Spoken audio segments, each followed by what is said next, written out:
So I'm going to attempt to prove how the letter to the Church of Philadelphia is in no way talking about the church in Asia Minor. And I've really been wondering why nobody has taught that. Because that letter can't possibly apply to that church. So I'm going to try to break it down. Probably won't be able to do it in the 10 minutes because I want to break each section of it down. It's talking about America. It doesn't matter that there was a church in Asia Minor that was Philadelphia. That church fell to the Ottoman Empire. So that's why that letter doesn't apply.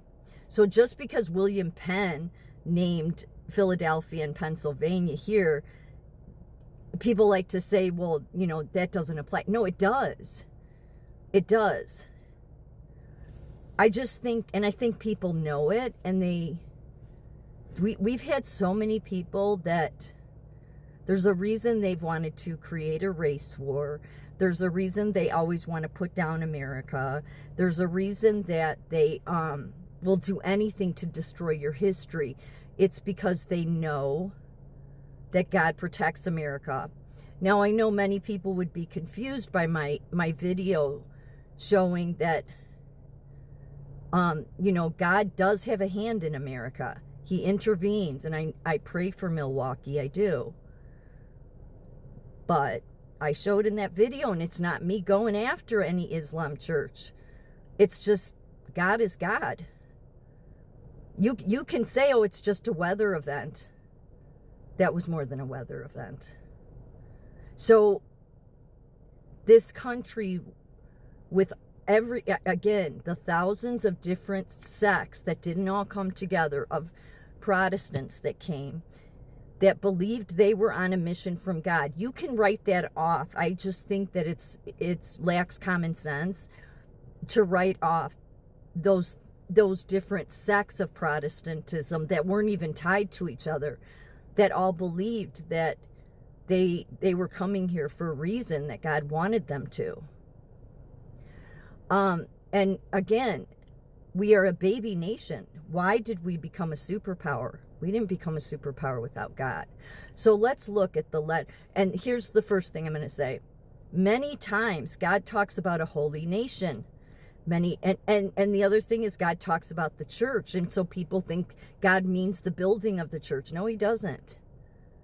No, he doesn't. Why would he mean a certain building? No, he means the church to him is the nation that believes in him. And what nation in the world most believes in Christ? America, which is why they've wanted to destroy the history, which is why they've wanted to bring in all this stuff and change your culture.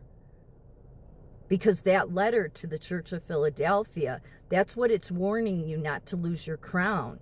Don't let the people that are trying to get you to spiritually fall into lies, to fall and lose your crown.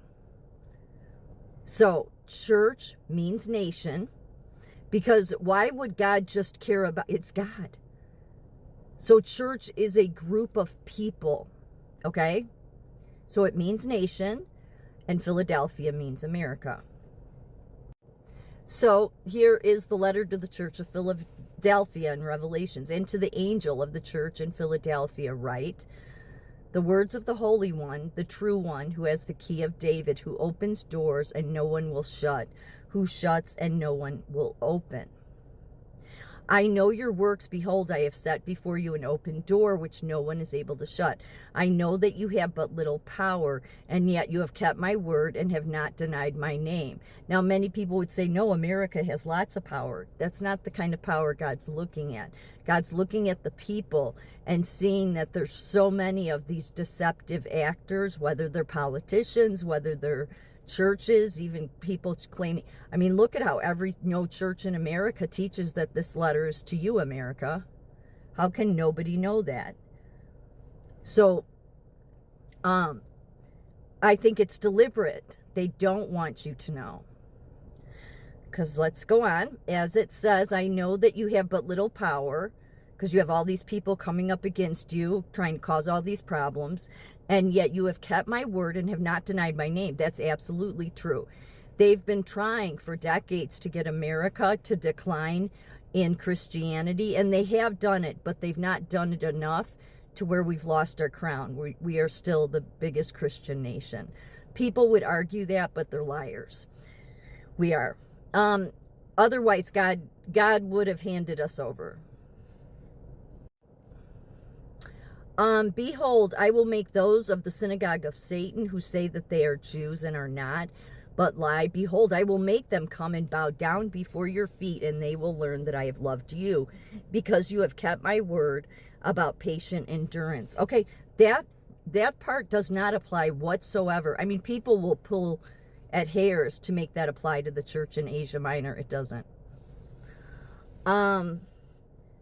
So that's what I mean. Unless you want to disregard so many other things in this letter, and that's what a bunch of priests and pastors have done. And some I think are just misguided, and others I think there's a lot of people that do it on purpose. So then it says, because you have kept my word about patient endurance, I will keep you from the hour of trial that is coming on the whole world to try those who dwell on the earth. I am coming soon. Hold fast to what you have, so that no one will take your crown. The one who conquers, I will make a pillar. Yeah. The biggest thing here is the hold fast. Again, why? Well, what a coincidence. The MacLeod clan, which is Donald Trump's lineage in Scotland, their family crest is hold fast. Then it goes on to say, I will make the one who the one who conquers, I will make him a pillar in the temple of my God. Never shall he go out of it, and I will write on him the name of my God and the name of the city of my God, and the name of the city of my God, the New Jerusalem. Many of those Protestants, a ton of them, saw America, them coming here as the New Jerusalem, which comes down from my God out of heaven, and my own new name. Okay, so now, and it ends with, those that have ears, let them hear. That's huge, because we have a ton of people, pastors, priests, everybody, because they all went to seminary school, that don't have ears to hear, because they don't go to the true teacher. Here's another instance of how Jesus says the kingdom will be taken from one nation and given to another that bears its fruits. That's how you know that people have been trying to get America to turn her ways from Christianity, because then they know, wicked people know that that's how, that's what God does. Yeah, so America hasn't done that. America's going back in the right direction. So, but God hasn't taken that crown from us. Many interpret nation here as referring to the church or the new spiritual community. Yeah, it's talking to the nation. God is over all the nations. So he's not just talking to a particular church in Asia Minor. He's talking to the nation of America in that letter. Regarding the Asia Minor church, the city served as the last Byzantine stronghold in Inner Asia Minor, resisting Turkish conquest longer than any other cities, but finally fell to the Ottomans in 1390. It's no longer Christian. So everything I just read, does it seem in any way like that letter applies to this Philadelphia? No. Because God's saying, no, I'm going to protect you. So God was talking about Philadelphia and America. And unfortunately, we have so many communists and so many people that know how important your nation is. Am I saying it's more important than any other nation? No, that's not what I mean. But God raised this nation up for a reason. And why didn't any church teach that this letter is for us?